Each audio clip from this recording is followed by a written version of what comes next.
Hey everybody, I'm here today to show you and tell you how to look interested easily. And this will be a tutorial, so let's get right into this instructional video tutorial. I'll be going over 4 simple things that you can do to look interested, okay? So if you are trying to look interested in someone, in what they're saying and what they're talking about and what they're doing, whatever the case is, then this is a key video for you because these 4 things will greatly help you out. So without further ado, we're going to start off with number 1. Number 1 is make eye contact. Okay, so you have to make eye contact with the person that you're trying to show interest in, because it will give them a key indicator that you are interested. Okay, so if they're speaking, make eye contact with the speaker. If they're doing something, try to make eye contact with them, and that will let you know that you're interested in what they're saying or what they're doing. It doesn't mean stare at them like this. No, that's not what you want to do. You want to make eye contact sort of like naturally, in the sense that like you're going to look at them as they're speaking or as they're doing the thing, okay? And you might move your eyes away for a moment, but you're going to come back to that. That's going to be your target focus zone is going to be making eye contact. You're going to look away, no problem. Look at something else if they mention something or if you see something or hear something, and then you're going to come back to that zone over there, making eye contact. You're going to look away and then come back to that zone, making eye contact. That's going to be almost like your home base, if you can think about it like that, in terms of your visual focus area. Okay, so that's number 1. Moving forward to number 2. Number 2 is a nod. By that I mean nod your head. So it's going to look like this, just literally. And you don't have to do it all the time. You're not going to just be like this as they're speaking or as they're doing something, but you're going to nod. And this is more if they're speaking, right? This is if they're speaking about something, because if someone's doing something over there and you're nodding, you can do it sometimes to show like approval. So like, let's say someone was, just to make it simple, let's say someone was, playing tennis over there, and I'm looking at them and I want to show interest in them playing tennis, right? And they do a good hit, right? Or a good serve. I can go, a quick nod. And that's going to be the end of the nodding session for that. Maybe later they do something good, really good again, another quick nod, right? But if someone's speaking, you can do it more frequently. So if someone's speaking to me and I'm showing interest in their speaking, I can nod and then listen a bit more and then, okay, a little bit more nodding, listen a bit more nodding. So when someone's doing something and you're trying to show interest in what they're doing, you only nod every so often. Whereas when someone's speaking and you're trying to show interest in what they're saying, or in the speaker, in the person that is speaking, you can nod more frequently. Okay, very simple. So if you're showing interest in what someone's doing, nod less frequently. If you're showing interest in what someone's saying, then nod more frequently. Okay, showing interest in the doer, nod less frequently. Showing interest in the speaker, nod more frequently. Anyways, I've said that more than enough. Just, use your judgment. Make it look natural for the most part. Moving on to number 3. Number 3 is respond with facial expressions when you can.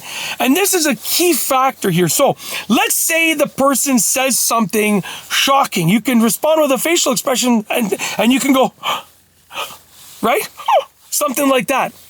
Let's say the person says something like that's a wow factor, right? You can respond with a facial expression and do something like, oh, right? So you can look wowed, right? Let's say someone says something surprising. You can look surprised or shocked, right? So, and same thing with someone that's doing something. If they do something amazing, like the person playing tennis, they do an amazing serve, you can respond with a facial expression.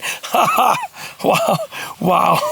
You can be wowed, wow, right? Or let's say, you're watching a game and a referee makes a bad call according to you. You can say, like something like that. I'm just trying to think of examples, to be honest with you. Let's say, something shocking happens with someone that you're watching and you're showing interest. You can, something like that. Or let's say something amazing happens with someone that you're watching and you want to show amazement. You can go, something like that. So don't overdo it.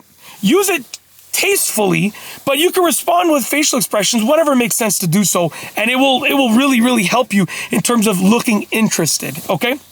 Anyways, moving on to the last one for this video, which is number 4. Number 4 is ask questions when you can. So this is obviously mostly speaking about, showing interest in someone that's saying something or a speaker. You can ask questions for clarification. So if they're speaking about something related to tennis and you don't know, you can say, does that mean that when they serve the ball, blah, blah, blah, blah, blah happened? excuse me, they're going to say, yeah, you know, oh yeah, that's what it means exactly. So you can ask questions for clarification, and that will show that you're interested in someone that's speaking. Now, if you're watching someone that's doing something, if they're completely out of your talking range and they're not involved in you at all, then maybe you shouldn't ask a question. But if you're watching someone that's doing something and you're able to ask a question, then you can ask a question. So meaning, like, if I'm watching someone, you know, that is doing some construction work and they're paving the road, and I'm like, you know, 20 feet away from them, and I want to show interest in that, I can ask, like, hey, how long does it take before you can, like, drive on that area, right? You know, you can ask a question for clarification whenever it makes sense to do so. But like I said, don't do it where it's going to seem weird. You know, if you're trying to show interest, I mean, I don't care if anyone thinks I'm weird, to be honest with you, but, like, you know, just kind of use it tastefully, because that's when it makes sense to ask questions in terms of showing interest or looking interested. And when you ask questions, obviously that's about seeming interested, but it'll still make you look more interested as well, right? So it still has an effect on how you look in terms of your interest level, just so you know. But anyways, that's basically it. Hopefully you enjoyed the video. And yeah, other than me hoping you've enjoyed the video, you know, I've got nothing else to say. So with nothing else to say, we're going to roll the outro for this video. So without further ado, here's the outro for this specific video. If you like this video, please be sure to give it a thumbs up. Let me know what you think down below as a comment. And of course, be sure to subscribe for more great videos just like this one. And that's all I have for you today. Thanks for watching.